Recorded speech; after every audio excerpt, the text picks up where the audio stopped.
Hola a todos, bienvenidos al Poliglotar 2024 Brasilia. Ahora son una ponencia de Matías Barmat, directamente de Buenos Aires a Brasilia.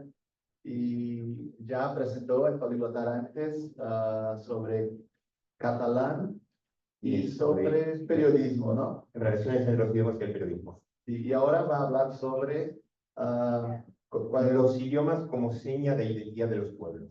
Ok, muchas gracias Matías y buena suerte. Muchísimas gracias, para mí es un gran honor.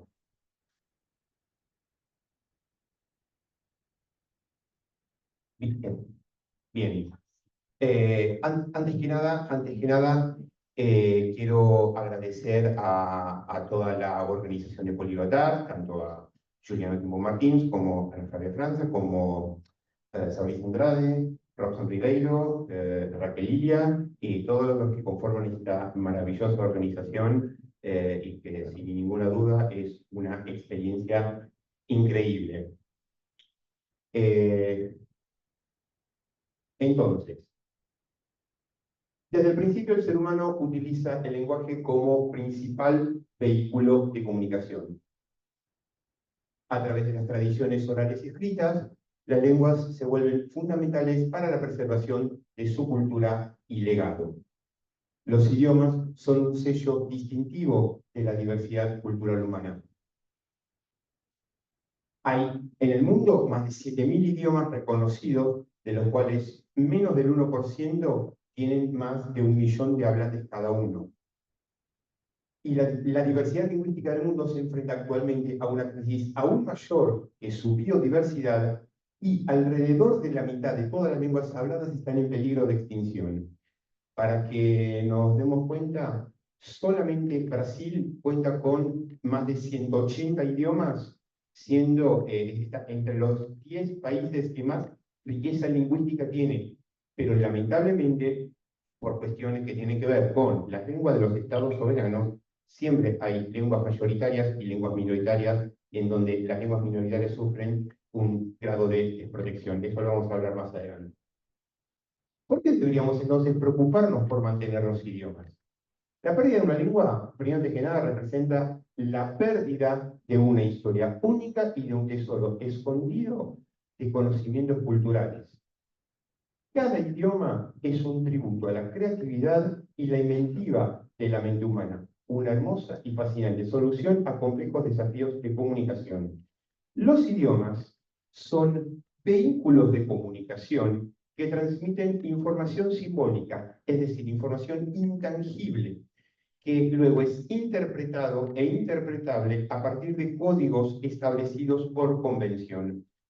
Cada idioma, entonces, son diferentes formas de crear, componer, abstraer, canalizar y transmitir ideas. Cada pueblo, cada etnia, cada nación, cada estado tiene lo suyo propio, pero eso no significa que uno no pueda aprender los idiomas de los demás.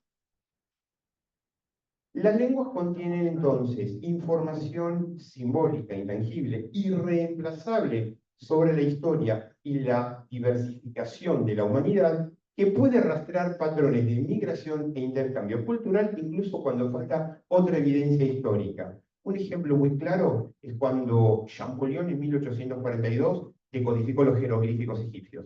Gracias a eso se pudo descubrir casi toda la historia del Antiguo Egipto de 1500 a.C. para acá. Es así de simple.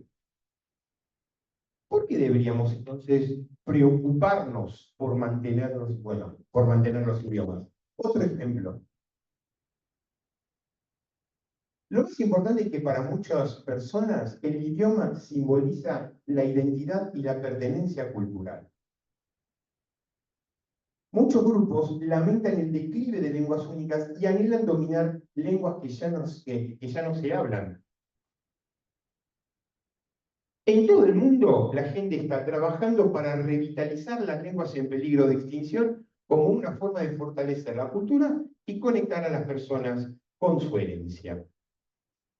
Entonces, solamente por dar un ejemplo de América Latina, tenemos 550 lenguas indígenas que sobreviven, de las cuales, como comentaba, Brasil tiene 186 lenguas indígenas por 256 pueblos, pero que solamente el 0,5% de la población indígena lo habla. En comparación, por ejemplo, en México hay 68 lenguas indígenas, con la misma cantidad de pueblos indígenas, pero hay un 21,5% de población indígena local. Bueno, eso tiene que ver con que hay 2 millones de hablantes de náhuatl, 350.000 hablantes de purépecha y otros idiomas que hablan más de 100.000 habitantes o más. Factores generales, bueno. Cada idioma entonces tiene una historia única y cada una puede estar sujeto a amenazas y desafíos particulares. Eso varía con cada idioma en particular. Además de las amenazas específicas del idioma, puede haber factores generales que afectan a la vitalidad de muchos idiomas diferentes. Transmisión de idiomas, si los niños aprenden un idioma. Acá tiene que ver, en realidad, con aquellas dificultades que puede tener una generación a la hora de transmitir un idioma, pero que pueda llegar a tener problemas a la hora de que esa generación posterior, que los hijos de esas personas, puedan aprender el idioma de sus ancestros. Cambio de idioma, factores que hacen que las personas adopten un idioma diferente. Una de las razones que voy a explicar después tiene que ver con las migraciones. Y política lingüística, incluida la educación y el reconocimiento oficial, que acá vamos a tocar acerca de aquellos países con educación bilingüe, tanto a nivel nacional como regional.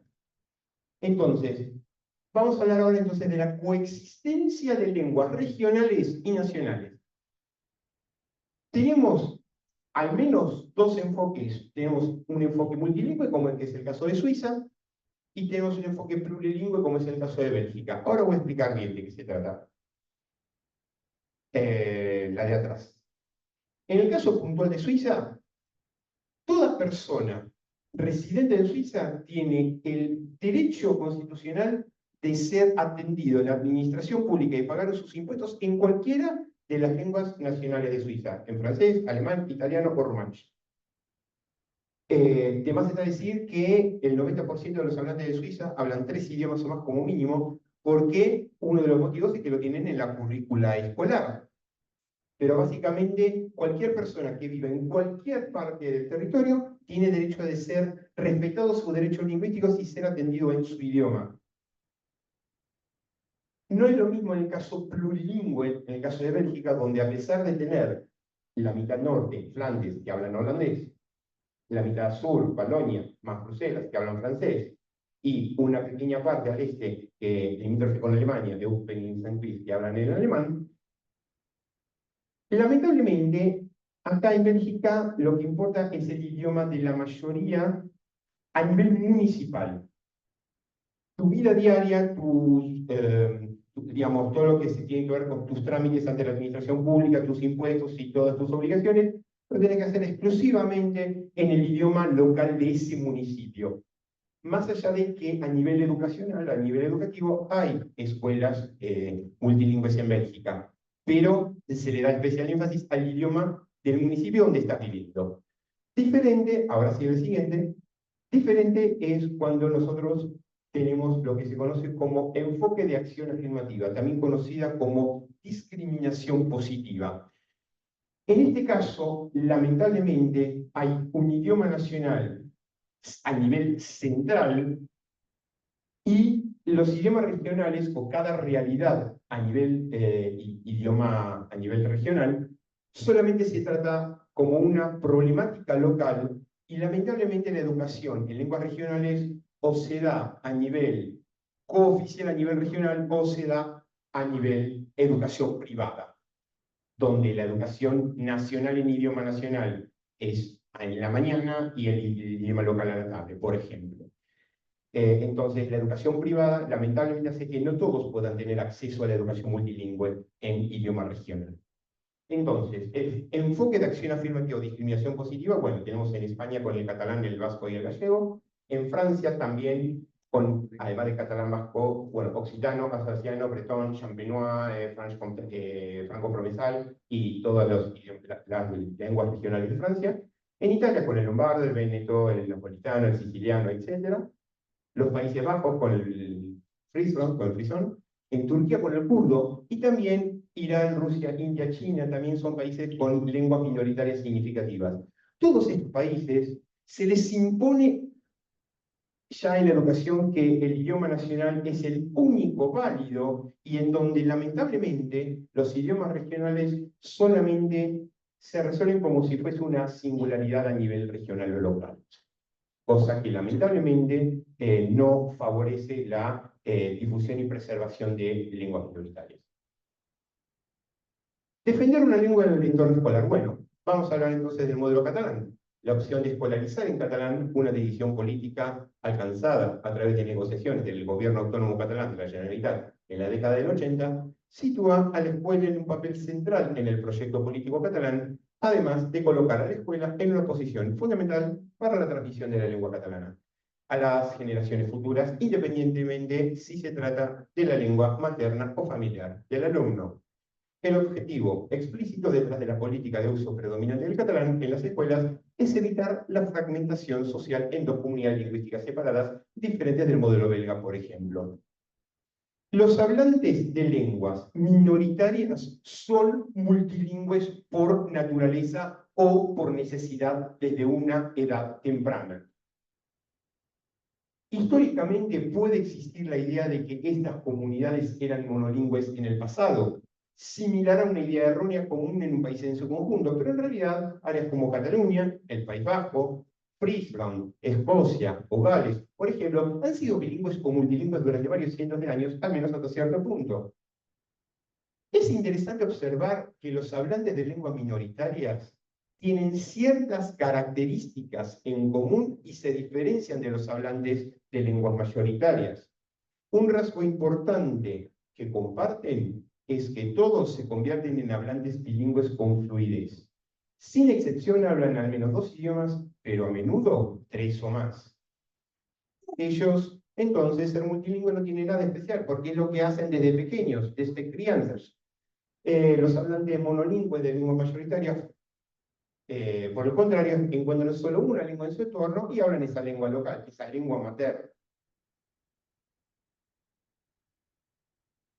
Los niños que hablan lenguas minoritarias no pueden evitar dominar su lengua materna, pero también dominan la lengua social dominante, porque son conscientes de esa identidad multilingüe, que ahora lo voy a tocar. Los jóvenes hablantes de lenguas minoritarias pueden no ser conscientes de conceptos tales como lengua minoritaria o lengua internacional o lengua dominante, pero como hablantes toman conciencia de las desigualdades sociales de la lengua que hablan desde una edad temprana. Estos jóvenes hablantes están prestando atención a las diferencias en la elección de lenguas y a la importancia de lenguas en las relaciones sociales. ¿Qué quiero decir con esto? Que un niño, cuando es multilingüe, ya sabe por sí solo y de manera natural cuál lengua escoger a la hora de relacionarse con sus semejantes, porque tiene conocimiento, ya sea natural o adquirido, de la diversidad digamos, de la población con la cual se rodea. Y eso es extremadamente importante. Razones de aprendizaje de idiomas, bueno, eso es lo que voy a hablar, acerca de identidades múltiples e híbridas. La principal razón, la pertenencia a Estado-Nación, entonces, la mayoría de los países del mundo son países donde coexisten lenguas nacionales y lenguas regionales. La pertenencia a grupos étnicos o comunidades también es un factor a la hora de aprender idiomas. Yo, por ejemplo, pertenezco a la comunidad judía y en mi comunidad judía he aprendido el hebreo, por decirlo de una manera. La afiliación religiosa o cultural también permite, digamos, aprender idiomas locales. No solamente los judíos, bueno, los griegos, los armenios, los alemanes, o no sé, cualquier comunidad étnica, el polaco, cualquier comunidad étnica de inmigrantes, aprender, claro, el idioma de esa comunidad. Otro factor fundamental son las migraciones. Todos nosotros, o de alguna manera, o somos migrantes o somos descendientes de migrantes. Y por lo tanto, ya sea por una cuestión voluntaria o por una causa de fuerza mayor, como por ejemplo las guerras o la cuestión económica, nosotros hemos emigrado, nos hemos asentado en otros países, hemos tomado residencia, nos hemos naturalizado y hemos de alguna manera adoptado la lengua de ese país de acogida Y en algunos casos, lamentablemente, se produce una sustitución de la identidad de origen por una identidad, digamos, del país de acogida. Y eso lamentablemente ya no se habla de una cuestión de nacionalidad, sino ya es una cuestión de legalidad. Ahora nosotros vamos también enseguida a hablar del concepto de identidades múltiples e híbridas en este caso. Cuando hablábamos de las razones económicas a la hora de emigrar, una de ellas obviamente es la globalización y la enorme presión del mercado laboral por querer aprender idiomas mainstream o lenguas de control. Cuando hablamos de español, inglés, francés, chino, ruso, árabe o cualquier idioma mayoritario, muchos de nosotros lamentablemente nos vemos obligados a aprender esos idiomas porque por presión laboral, porque la presión del mercado naturalmente nos lleva a querer aprender lenguas mainstream en detrimento de lenguas minoritarias. Hay 4 razones principales por las cuales existen, digamos, difusión de lenguas y culturas mayoritarias, pero esas mismas 4 razones son las 4 razones principales de destrucción de lenguas y culturas minoritarias. El primero, la conquista territorial, con lo cual significó la apropiación de recursos naturales. Esto no hablo solamente de Hispanoamérica, también puedo hablar de lo que es China, Rusia, el mundo árabe, India, no sé. Cualquier, digamos, relación entre metrópoli y colonia, hablando un poquito de geopolítica, tiene que ver con que la conquista territorial provocó la apropiación de los recursos naturales. Con lo cual, el comercio y los intereses económicos en una relación desigual y por lo tanto generando dependencia económica. La religión como factor, digamos, que justifique dicha conquista, o sea, el rol de las religiones como justificativo de dicha conquista. Pero también hay un cuarto factor, que es lo que vamos a denominar industria cultural. Uno más que está ahí. Roger Silverstone, un autor judío británico, en el año 1979, en su libro Televisión y vida cotidiana, explicó en uno de sus capítulos de manera brillante la relación que existe entre la televisión y los hábitos de consumo. En 4 puntos, uno a consecuencia del otro, a saber, el primer punto al cual hizo mención es el concepto de mercantilismo. Cada objeto, cosa o bien de uso, los bienes de consumo, se juzgan no por su utilidad o su valor moral, sino por el valor que estos tienen en el mercado. Y por lo tanto, pasan a formar parte de un sistema de intercambio. Cuando estos bienes pasan a formar parte de un sistema de intercambio, adquieren valor simbólico, es decir, son símbolos en forma de bienes. A esos símbolos en forma de bienes se les asignan valores propios del país comprador y del país vendedor, que puede variar con cada país. Pero lamentablemente hay variables en común que tienen que ver con la condición humana, que son comunes a todas las civilizaciones. Por ejemplo, el lujo, la ostentación, la moda. Entonces, cuando yo me voy a comprar el último móvil o los últimos zapatos o una cartera Louis Vuitton o el último televisor o el último bien suntuario caro, sin duda estoy queriendo satisfacer necesidades sociales, necesidades de estatus social. La televisión, este libro es del año 1979, pero eso tranquilamente se puede extender a los medios de comunicación, Internet y las redes sociales, canalicen el discurso de lo que está bien o está mal en esa escala de valor. Es decir, lo que ¿quién establece esa escala de valor? Porque digamos, los medios nos están diciendo que es más importante comprar un producto caro que un producto de primera necesidad. O sea, la televisión y los medios le están diciendo qué cosa es más importante y qué no. Pero ¿quién establece esa escala de valor?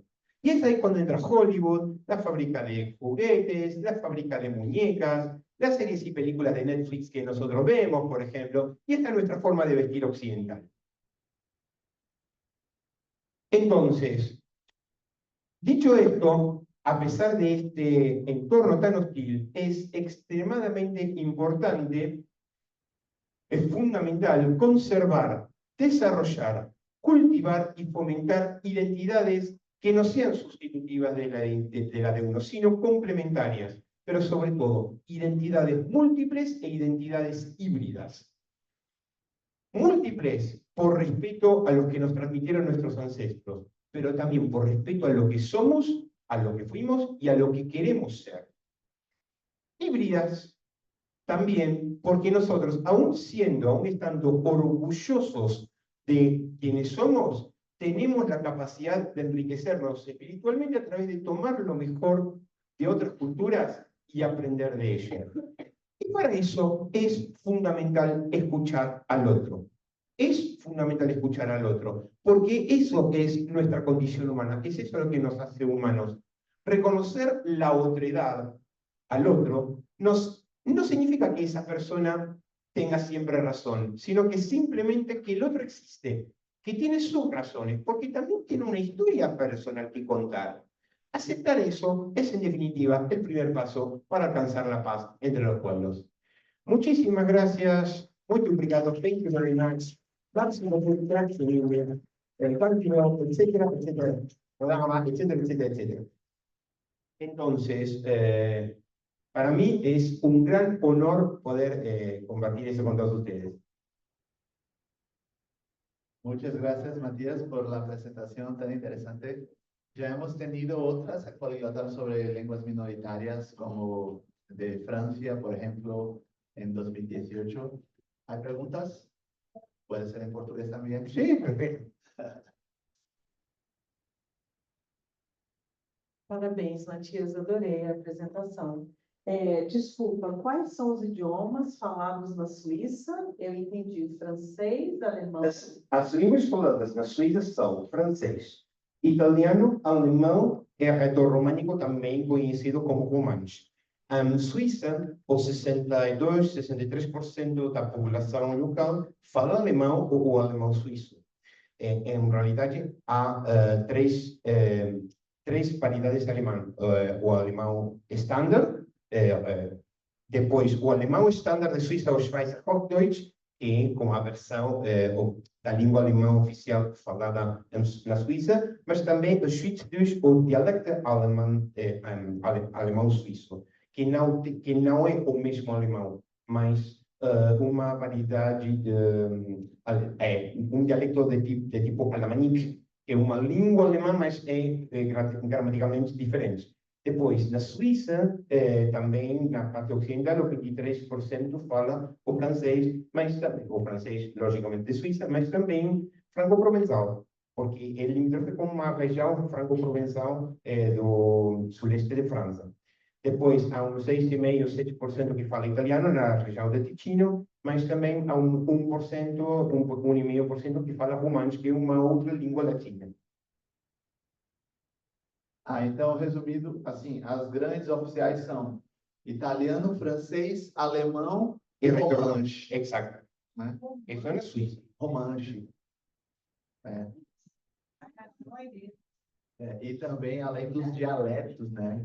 Sim. Suíços. Como que Suíça é um país muito montanhoso, é muito mais provável que os dialetos sejam muito diferentes, tão só 10 quilômetros de distância. 2 anos atrás, eu fui para uma conferência poliglota no México, em Cholula, e eles falaram muito das línguas indígenas do México, né?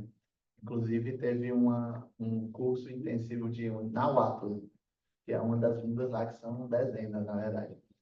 E até vários indígenas foram na conferência e falaram seus testemunhos. E uma dessas senhoras disse que quando ela era menina, ela morava numa cidade que era no meio de montanhas e ela não sabia que existia um mundo além das montanhas e nem outras línguas, entendeu? Então, só descobriu o espanhol depois, assim, na adolescência ou vida adulta. Então, foi interessante. Então, qual? E como essa variedade linguística do México, como é que é na Argentina? É porque no México eu sei que tem muitas línguas indígenas. Na Argentina, como é que é? Na Argentina, infelizmente, temos também uma política de ação afirmativa ou discriminação positiva, onde, infelizmente, as línguas indígenas não têm uma representação na administração pública, mas existe escolaridade bilíngue, por exemplo, Guarani no Corrientes, Quechua no Santiago del Estero, Mapudungun, talvez em Mendoza, em Neuquén, não sei. A nível regional, mas muito pontual. Também Huichi em Formosa, mas a nível primário e secundário, talvez há uma promoção das línguas locais no âmbito educativo, mas sempre tendo em conta a realidade a nível local. Não há uma promoção linguística das línguas regionais a nível nacional. O mesmo acontece no Brasil. O mesmo acontece no Brasil porque tem que ver nem tão só a uma realidade estadual, somente municipal ou regional, mas atendendo a problemática local. Infelizmente, ainda a riqueza idiomática que há no Brasil, o 90% dos brasileiros são monolíngues em português. Há 20 milhões de multilíngues, mas há 200 milhões de monolíngues. Isso é um problema. A Mônica tem mais uma pergunta. Qual a diferença entre o hebraico e o Yiddish? Primeira pergunta, você falou que você também é fluente em hebraico, e eu fiquei sabendo recentemente que o último falante de Carajás aqui no Brasil faleceu. Há uma forma de perpetuar esses idiomas quando o último falante falece? Quando temos problema dos falantes nativos que morrem, em que não há possibilidade de documentar, talvez, quando temos a possibilidade de, infelizmente, uma língua desaparece, morre, porque os falantes nativos não há. Eu poderia dizer que existe possibilidade, hoje em dia, com a tecnologia, de documentar, recolhendo testemunhas, descendentes de falantes nativos, ainda que não falem ao nível fluente, mas documentar tudo que se pode. Mas, infelizmente, não. Há muitas línguas que desaparecem, muitas línguas em perigo de extinção. Se está fazendo muito esforço a nível internacional para documentar todas as testemunhas das línguas. Por exemplo, há um canal de YouTube conhecido como Wikitongues, tongue de língua como bordo. Wikitongues é um reservório de vídeos de YouTube onde se falam muitas línguas em perigo de extinção. Algumas das línguas têm a capacidade de se documentar, criar dicionários básicos e tudo isso. Mas, ainda que se está a fazer um esforço muito grande para documentar essas línguas, infelizmente, há muitas línguas que se perdem. Eu tenho muito medo, muita preocupação, porque há línguas que podem se perder daqui a semanas. Mais alguém? Hola, Matías, muchas gracias por la No. presentación, me encantó. Muchísimas gracias. Mi pregunta tiene que ver con si has estudiado lenguas minoritarias, cuál es la que más te ha sorprendido, si has, y a la vez no de estudiarla, la parte cultural, si ha habido algún choque cultural con respecto a ese aprendizaje. Muy buena pregunta. De mis, tal vez 12, 13 idiomas que hablo de nivel A2 para arriba, yo podría rescatar el euskera, la lengua vasca, donde hay más o menos 700.000 hablantes. No lo aprendí por elección, sino simplemente porque se dio que tuve una amistad con una chica vasca, Irache, que conocí en un foro entre el año 2003 y 2006. Y entonces, por chat, por cachipapo, terminé aprendiendo el idioma en 3 años. Y el euskera, el vasco, tiene una gramática tan difícil como puede ser el húngaro. Cuando hablaba Benny Lewis, pero que 13 sufijos de caso. No, yo no aprendí que el euskera tenía 18 sufijos de caso en este caso, sino que simplemente que las preposiciones son sufijos, punto.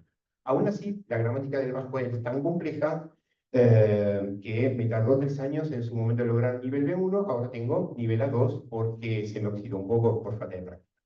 Pero siempre a mí, bueno, en el caso del vasco a mí me sorprendió la capacidad de composición de palabras y no de crear neologismos, sino de crear vocabulario a partir de composición de palabras diferentes. Por ejemplo, ortzimuga, para decir horizonte, literalmente, tiene que ver con ortzi, cielo, y muga, límite, el límite del cielo.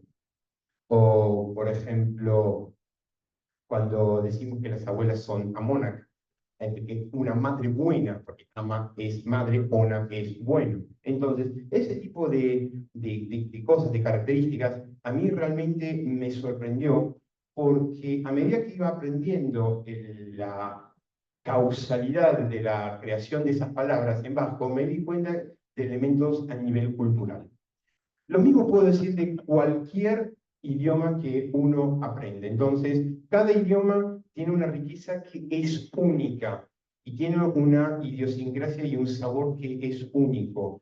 Y creo que el conocer el idioma local tiene sus matices, sus nuances, que de alguna manera, en caso contrario, se perdería. Entonces, es importante poder preservar la lengua local en ese sentido. Tenemos algunos comentarios en línea de Casiana Vidal. ¿Podrías hablar un poco sobre el acento cordobés? Bueno, el acento cordobés lo que tiene es lo que se conoce como sustrato comechingón. Los habitantes de Córdoba, antes de la conquista de los españoles, la ciudad de Córdoba fue fundada por Juan de Garay en 1573, en los siglos XIII, XIV, XV, vivían una de las tribus indígenas que vivían, así como vivían los charros en Uruguay, en Córdoba vivían los comechingones. Y los comechingones tenían una lengua indígena local donde tenían de característica que la sílaba la vocal anterior a la sílaba tónica se estira, pero tenía que ver con cómo hablaban los indios comechingones su lengua indígena. El problema es que ese acento, mejor dicho, el por qué se pudo trasladar ese acento a la lengua española, fue porque el español es una lengua de tipo isosilábica, syllable time. Expresar eso en una lengua isoacentuada o stress time como en inglés es extremadamente difícil. Déjame decir una cosa extremadamente importante, porque la verdad que ese tipo de acento es extremadamente difícil. Eso se puede expresar en español, but I cannot do it in English because it has another structure, tiene otra estructura. Pero básicamente tiene que ver con eso. Y también María García de Venezuela dice: felicitaciones, excelente y enriquecedora ponencia. Muchísimas gracias. Cuando me quiera invitar a una carne mechada con carauta ahumada, te voy a invitar. E Daniela, qual é o nome do canal do YouTube que fala sobre os tons das línguas? ¿Cuál es el único canal de YouTube que fala sobre los tonos das línguas? Eu não conheço um canal específico da tonalidade das línguas, mas eu falei sobre os Wikitongues, que é um reservório das línguas em perigo de extinção. Reservatório, né? Eu me lembro... Wikitongues. Exato. Wiki como em Wikipédia. Exatamente. E eu me lembro que nessa mesma conferência que eu fui no México, eu conheci um cara, né, lá no jantar, e eu perguntei de onde ele era, mas ele tinha muita cara de americano, sabe? Total. Mas ele falou: sou de Taiwan. Aí eu falei: mas você parece, você está falando inglês aqui, americano, né? E o nome dele era Michael Campbell. Eu conheço esse nome. Clássica. Aí ele é um americano que foi morar em Taiwan há muitos anos e tal, e virou taiwanês, assim. E ele fala línguas indígenas de Taiwan. O comentário é que eu falei assim: você não parece taiwanês. Aí ele falou: e você? É o quê? Eu falei: brasileiro. Aí você fala quantas línguas do Brasil? O português só. Aí ele: depois eu falo várias línguas de Taiwan, então eu sou mais taiwanês do que você é brasileiro. Vou te contestar isso, Juliano. Vou te contestar isso. No Taiwan, antes da invasão da China, no ano 1946-47, falavam línguas da família austronésica. A família austronésica é a mesma família do malaio, indonésio, tagalo, filipino, ou línguas polinésicas, ou até também Madagascar, é um malgache. As línguas austronésicas também falavam-se na ilha de Formosa, conhecida como Taiwan, mas a embaixada de China, após a política de significação, da política de significação, não? Ele forçou que muitas línguas austronésicas locais perdem-se ou estão em perigo de extinção. Uma dessas línguas é a língua Taucas. A língua Taucas, bom, dentro do Wikitongues há uma testemunha de nome Kaisa Nanahuan, uma pessoa que ele defende a língua Taucas e que ele descobriu que como os velhos de 75, 80 anos que viviam antes da invasão chinesa, como que eles recordavam, lembravam uma cerimônia chamada Kantian, como, por exemplo, homens que têm nas suas esquinas, nas suas espaldas, nas suas costas, uma canha de bambu de 30 metros de alçada. 30 metros. Com cartavões, com pancartas.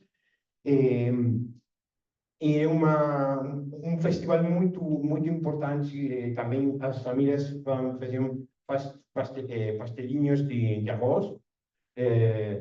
E toda essa coisa, como lembrar de novo uma festividade perdida há 80 anos, o testemunho da sobrevivência da língua Taucas, graças a este Kaisa Nanahuan, se pudo fazer um dicionário nível 1 a 2, um dicionário nível elementar de Taucas para revitalizar a língua. É claro exemplo das línguas austronésicas em Taiwan de ser revitalizadas.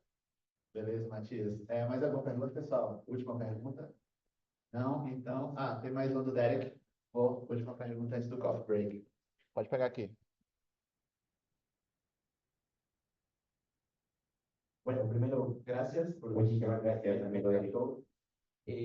Bueno, una pregunta un poco más personal, quizás no sé, pero en tu opinión, ¿qué podemos hacer los políglotas con el tema de la revitalización? O hay, por ejemplo, porque me parece que nos quedamos mucho en inglés, español, francés, ¿no? Pero ¿qué hay para hacer ahí en este tema? Muy simple. Investigar sobre el idioma, tratar de aprender su gramática, tratar de aprender su vocabulario, tratar de aprender el idioma aunque más no sea a nivel elemental, poder contactarse de alguna manera con personas de ámbito local y de alguna manera, bueno, qué uso, qué ámbito en la vida cotidiana. Recientemente un amigo de la comunidad políglota, John Profaci, que habla 40 idiomas, y como Richard Simon tiene entendido, sí. John Profaci, que tiene 32 años y vive en Estados Unidos, recientemente viajó a Portugal porque quería aprender el mirandés. El mirandés, que se fala en Miranda do Douro, el limítrofe entre España y Portugal, es una especie de una mezcla de bable asturiano con portugués, como un bable portugués. ¿Por qué? Porque tenía que ver con que Miranda do Douro en la Edad Media pertenecía a la diócesis de Astorga, en León, en España, a pesar de que hoy en día pertenece a Portugal. Entonces, ese idioma minoritario mirandés, no sé por qué, a él se interesó por eso y ahora mismo está de vacaciones en Portugal para aprender el idioma. Obviamente tiene un portugués perfecto, un español perfecto, pero el tema es cómo se interesó por un idioma local, simplemente contactándose con locales, aprendiendo el idioma por su cuenta, simplemente por tener voluntad de aprender. Pero es una iniciativa individual, ¿no? Exactamente. Sí, gracias. Ok. Entonces, muchas gracias, Matías. Tengo algo para ustedes. Tengo algo para ustedes.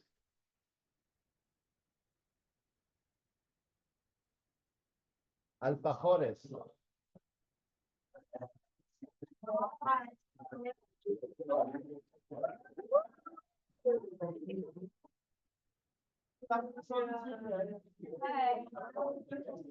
Coffee break já começou, galera. Olha o coffee break aí.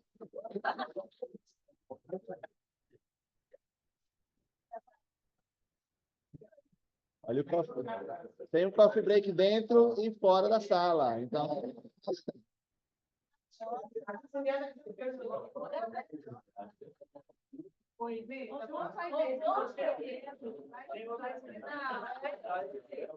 Cámara, Flavia.